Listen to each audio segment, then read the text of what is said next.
Hola, bienvenidos a un nuevo video para el canal. El día de hoy aprenderemos sobre el sistema respiratorio. Comencemos. Bueno, ¿qué es el sistema respiratorio? El sistema respiratorio es aquel sistema que se encuentra en el cuerpo que se encarga del intercambio gaseoso en el cuerpo. Es decir, el ingreso de oxígeno y el desecho de dióxido de carbono. Antes de entrar ya específicamente dentro del sistema respiratorio es necesario explicar sobre la respiración celular. La respiración celular se puede decir de forma vulgar que es la fotosíntesis en los animales. ¿Y por qué digo fotosíntesis? Bueno, la fotosíntesis es un proceso en las plantas que produce energía para su metabolismo. En el caso de los animales que comprenden a los humanos, se usa la respiración celular para generar ATP y con eso suministrar energía para todo el metabolismo. La respiración celular es aeróbica, lo que significa que necesita la presencia de oxígeno para poder realizarse. Entonces, para que se dé la respiración celular es necesario que el ingreso de oxígeno, y aquí es donde viene el papel importante del sistema respiratorio. Bueno, dentro del sistema respiratorio existen superficies respiratorias, que es la que permiten el intercambio gaseoso o la movilización de estos gases. Estas superficies respiratorias tienen que contar con tres condiciones. La primera de ellas es que tienen que ser húmedas, o sea, tienen que mantenerse todo el tiempo húmedas. La humedad dentro de las superficies respiratorias lo que facilita es que haya mayor difusión. Hay que aclarar que la difusión en el sistema respiratorio es la difusión simple, en donde un gradiente de concentración de alto de un gas se moverá a uno con menos concentración, por lo que eso se conoce como difusión. Entonces, la humedad lo que permite es que la difusión sea más eficaz y se pueda ah, difundir mayor cantidad de gas. Bueno, la segunda es que sean las superficies delgadas. Esto significa que sean, como en el primer caso, que sea mayor facilidad la difusión. Al ser delgadas, tienen que atravesar menos capas de los gases para difundirse, lo que es más eficaz el proceso. Y la tercera condición es de que sean de un área extensa. El área extensa es necesaria para que abarque más espacio la difusión. Entonces, por ejemplo, si fuera un espacio muy pequeño, entonces se podría difundir por esa parte, pero si es de un área extensa, se puede difundir por más espacios. Bueno, ahora que ya se conoce sobre el sistema respiratorio, o sea, las funciones del sistema respiratorio, procede a hablar de los órganos que lo comprenden. Bueno, para que empiece este proceso se tiene que ingresar aire. Y el aire puede ser ingresado por la cavidad nasal, es decir, por la nariz, por esos dos orificios, o por la boca, en la cavidad oral. Bueno, hay que recalcar que se inhala aire, no se inhala oxígeno. El aire comprende nitrógeno, oxígeno y dióxido de carbono, porque dióxido de carbono existe en el ambiente y cuando se inhala una parte del dióxido de carbono. Un dato curioso es de que del aire que se inhala, un 21% de ese aire solo es oxígeno. El que mayor porcentaje es el nitrógeno. Entonces, cuando uno inhala, no solo se inhala oxígeno, sino que otros elementos, otros gases también. Bueno, una vez cuando se ingresa el aire por la nariz o por la boca, se moviliza hacia la faringe. Eh, Luego de la faringe se encuentra la epiglotis. La epiglotis es una especie de canal que permite el paso de aire o de comida, dependiendo. Bueno, seguramente les han dicho que no coman, que no hablen con la boca llena, o sea, porque se mira sumamente asqueroso y también porque se pueden ahogar. Y es que lo que pasa es que la epiglotis trabaja en conjunto con el sistema digestivo y con el sistema respiratorio. La epiglotis normalmente se mantiene tapando, por así decirlo, el sistema respiratorio para que se dirija se dirija todo el sistema digestivo. Al momento de estar activo el sistema respiratorio, la epiglotis se levanta, permitiendo que el aire pase por la laringe, hacia la laringe. Entonces, y cuando termina este proceso, se vuelve a cerrar. ¿Qué pasa si uno habla mientras come? Pues mientras uno habla tiene que abrirse la epiglotis para que pueda salir el aire a través de la boca. Y si uno está comiendo, puede haber confusión, o sea, en plan, la comida puede dirigirse hacia la laringe y generar que la persona se atragante. Si el caso es muy extremo, hay que aplicar la maniobra de Heimlich, que permite que se saque la comida por la boca y no se ahogue y se muera la persona. Entonces, cuando coman, traten de no hablar porque sí se pueden ahogar. Bueno, como mencioné anteriormente, la epiglotis, al abrirse, comunica con la laringe. En la laringe es la parte fonética del ser humano, es donde se producen los sonidos, porque poseen músculos de cuerdas vocales. Estas, al hacer resonancia, generan sonidos, los cuales también trabajan en conjunto con la úvula, que se encuentra por esta parte. Bueno, lo voy a enseñar el dibujo, por esta parte. Esta permite que uno pueda hablar así normalmente. Bueno, la epiglotis separa la laringe para el sistema respiratorio y para el sistema digestivo lo separa en el esófago, que luego ya se encarga de ir al estómago y el proceso se consigue en el sistema digestivo. Bueno, después de dirigirse por la laringe en el sistema respiratorio, se dirige hacia la tráquea. Cabe recalcar que el aire tiene que humedecerse junto con la superficie respiratoria y también calentarse. El calentamiento permite que también haya mayor difusión y sea más fácil el intercambio gaseoso. Entonces, el aire siempre se tiene que calentar y humedecer para que sea más fácil el intercambio gaseoso. Bueno, en la tráquea se puede subdividir, si se dan cuenta, la tráquea está hecha por cartílago, se subdivide en dos ramificaciones y estas ramificaciones en más ramificaciones. Bueno, todas estas ramificaciones se encuentran en los pulmones. Es un saco muscular que protege todas estas ramificaciones. La tráquea se divide en bronquios y los bronquios en bronquiolos. Bueno, después de que llegan muchas ramificaciones de bronquiolos, se llegan a los alvéolos. Los alvéolos son sacos donde ocurre el intercambio gaseoso. Ahorita voy a explicar sobre cómo es el proceso de intercambio gaseoso en los alvéolos.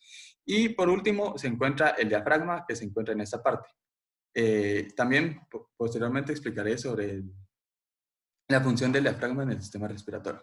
Bueno, ahora una vez comprendido todos los órganos del sistema respiratorio, es necesario explicar sobre el intercambio gaseoso y para eso es necesario empezar con los alvéolos. Bueno, los alvéolos, si se dan cuenta, tienen esta forma. Se puede decir que se asemejan a unos brócolis, o sea, ese es el hito del brócoli y estas son como las partes de arriba del brócoli.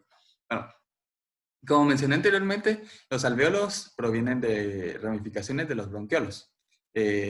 Los alvéolos poseen vasos sanguíneos para movilizar la sangre. Está la arteriola pulmonar y la vénula pulmonar. Si se recuerdan, en el video del sistema circulatorio expliqué que la sangre tiene que ser oxigenada para ser entregada alrededor del todo el cuerpo. Entonces, la arteriola pulmonar entrega la sangre pobre en oxígeno a los alvéolos. Aquí ocurre el intercambio gaseoso y ya entrega la sangre rica en oxígeno de vuelta al corazón para la aurícula izquierda. Ese es un proceso que expliqué en el sistema circulatorio y les recomiendo que vayan a ver el video si aún no lo han visto. Bueno, la red capilar también sirve para dar ese transporte de sangre oxigenada y darle mayor difusión en los alvéolos en el intercambio gaseoso. Hay que aclarar que los alvéolos están hechos de un tejido surfactante. Este surfactante lo que permite es que los alvéolos no se compriman, porque si se comprimen no puede existir un ambiente donde exista intercambio gaseoso. Entonces, este surfactante lo que permite es que mantengan siempre su forma y por consiguiente que siempre ocurra el intercambio gaseoso. Por último, hay que aclarar que la membrana respiratoria de los alvéolos está conformada por una pared alveolar, una pared capilar y las fibras proteínicas. Bueno, continuemos. Ahora sí, voy a hablar del intercambio gaseoso. Bueno, en el video del sistema circulatorio expliqué que la hemoglobina es la encargada de transportar el oxígeno en la sangre, específicamente en los eritrocitos. La hemoglobina es una proteína que posee 4 grupos M y en estas se encuentra hierro que permite que se ligue el oxígeno o el dióxido de carbono a esas proteínas para que se pueda transportar a través de la sangre. Bueno, al momento de entregar los eritrocitos, específicamente la hemoglobina, oxígeno a las partes del cuerpo, estas reciben CO2. ¿Y cómo? Por difusión. Si se dan cuenta en esta imagen, aquí dice desde la arteria pulmonar. Entonces, los eritrocitos se van llenando de oxígeno y conforme, bueno, esto es un alveolo, entonces, conforme los eritrocitos van por su camino en el sistema circulatorio, ya sea en arterias, en arteriolas o en capilares, van entregando por difusión a las células el oxígeno, porque los eritrocitos tienen gran cantidad de oxígeno y el resto de células tienen poca cantidad, entonces difusión, alta gradiente de gases a menos gradiente de gases, entonces el oxígeno se dirige hacia las células. Vamos a fijarnos ahorita en las células. Las células en su metabolismo necesitan oxígeno y como subproducto generan un desecho conocido como CO2. El CO2 se acumula mucho en la célula y mientras en los alvéolos hay poca cantidad de CO2. Entonces, otra vez difusión. Mayor gradiente de concentración de gases en las células de CO2 y menor concentración en la sangre. Entonces, todo el CO2 se dirige hacia la sangre, específicamente en las vénulas y en las venas. Entonces, las arterias poseen sangre rica en oxígeno que se la entregan por difusión a las células y las células le entregan el CO2 en exceso que tienen a la sangre o sea, para que sea transportado y ocurra el intercambio gaseoso que voy a explicar ahorita. Bueno, el transporte de CO2 en la sangre puede ser por tres medios.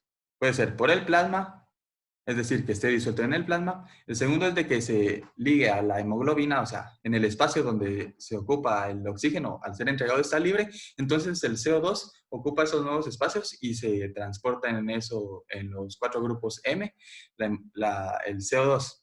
Y el último, que es el más común, es la formación del ion bicarbonato. Bueno, en esta parte se puede encontrar la fórmula de la formación de ion bicarbonato. Bueno, aquí si se dan cuenta, entra CO2, o sea, ese es un eritrocito, es un eritrocito. Entonces, entra CO2 y se combina con agua. Al combinarse con agua, en esa parte de la reacción se agrega la anidrasa carbónica o anidrasa carbónica. Esta anidrasa carbónico lo que permite es la formación del ácido carbónico. El ácido carbónico, al tener una constante de disociación muy baja, es muy frecuente que se separe y dicha separación genera el ion bicarbonato más un ion hidrógeno. Cabe recalcar que el ion hidrógeno es sumamente importante, porque el ion hidrógeno lo que permite es que el pH en la sangre se mantenga en el pH que debe estar. Entonces, si el ion hidrógeno no está presente en la sangre, puede haber un descontrol o un fallo en el transporte de la sangre y sería fatal para el funcionamiento del cuerpo humano. Bueno, dentro de esto del ion bicarbonato se encuentra gran parte del CO2. Cabe recalcar que es el 70% del CO2 en la sangre se encuentra en el ion bicarbonato. Entonces, es sumamente importante que exista este tipo de reacción para que el CO2 sea transportado. Bueno, una vez los eritrocitos viajan por las venas hacia el corazón, o sea, la sangre está pobre en oxígeno, entra a los pulmones, los bronquios a los bronquiolos y por último a los alvéolos. Bueno, en los alvéolos ocurre el intercambio gaseoso. Los eritrocitos, eh, al tener un gran gradiente de concentración de CO2 y los alvéolos al tener muy poco, el CO2 se moviliza desde los eritrocitos hacia los alvéolos. Al mismo tiempo, ocurre la reacción inversa del ion bicarbonato y el ion hidrógeno. Si se dan cuenta, desde el principio han estado estas flechas, que significa que es de doble dirección la reacción. Entonces, ¿eso qué significa? Que la reacción puede ir de izquierda a derecha o de derecha a izquierda. Entonces, en esta parte, cuando se alerta de que el CO2 está saliendo de la sangre por difusión, empieza la reacción de retroceso del ion bicarbonato y el hidrógeno. Esto forma, otra vez, se encuentra la anidrasa carbónica y forma el ácido carbónico, y el ácido carbónico, otra vez con la anidrasa carbónica, forman CO2 y agua. Este CO2 que se forma en esa reacción también es enviada junto con el CO2 que se encuentra en la plasma y en la hemoglobina hacia los alvéolos. Y eso pasa cuando exhalamos. Se sale todo el CO2. Entonces, cada vez que uno exhala pasa todo este proceso. Se desecha todo, gran mayoría del CO2 se encuentra en la sangre, tanto en el plasma, que es más fácil de difundir ya que se encuentra, por así decirlo, en el líquido y no hay que hacer ningún proceso químico para que se realice la difusión. En la hemoglobina solo se tiene que separar el hierro con el CO2 y difundirse. Pongámonos de cuenta que aquí está la sangre y aquí está la arteria. Entonces, solo tienen que separar el CO2 del grupo M en la hemoglobina y dirigirse hacia el alvéolo, pero en el ion bicarbonato tiene que existir la reacción química que permita que se forme el CO2 y se dirija hacia los alvéolos. Para comprender mejor, se puede entender que el ion bicarbonato es un transportador de CO2 que posteriormente será reaccionado químicamente para que ya expulse el CO2. Bueno, ahora vamos a hablar sobre la inhalación y la exhalación. Bueno, todo este proceso, el intercambio gaseoso, ocurre en una inhalación y exhalación. La inhalación, como ya dije, entra aire por la nariz o por la boca, aire, no oxígeno, y se dirige hacia todos los órganos en el orden que les había explicado. Bueno, ¿qué pasa cuando uno inhala y cuando uno exhala? Cuando uno inhala, voy a hacer un ejemplo. Voy a bajar un poco la cámara. Estoy inhalando, estoy exhalando. Cuando uno inhala, el diafragma se dirige hacia arriba. No, perdón. Cuando uno inhala, el diafragma se dirige hacia abajo, lo que permite que los pulmones se amplíen. Ese ampliamiento de pulmones permite que entre mayor oxígeno a los alvéolos y ocurra el intercambio gaseoso. Y cuando uno exhala, el diafragma sube para obligar a la cavidad torácica de que expulse todo el CO2. Es por una fuerza que el diafragma se encuentra así, digamos, empuja los pulmones hacia arriba, lo que permite una exhalación. Anteriormente mencioné la cavidad torácica, que el diafragma mueve la cavidad torácica. Y es que la cavidad torácica está compuesta por las costillas que protegen a los pulmones, son huesos que protegen a los pulmones, la columna vertebral que se encuentra en esa parte, el esternón, que es la unión de las costillas, que está en esta parte, el diafragma, que es lo que permite el movimiento de la cavidad torácica, y la cavidad torácica tiene una función importante, y es proteger los pulmones, las costillas, también el corazón y los vasos sanguíneos que están correspondidos en esa parte, por ejemplo, la aorta o la vena pulmonar o la arteria pulmonar. Pero ¿qué pasa realmente? O sea, el promedio de inhalaciones y exhalaciones por minuto es de 16 y uno no puede estar pensando realmente ahorita inhalo, ahorita exhalo, ahorita inhalo, ahorita exhalo. Para eso se encarga el sistema respiratorio, específicamente el bulbo raquídeo.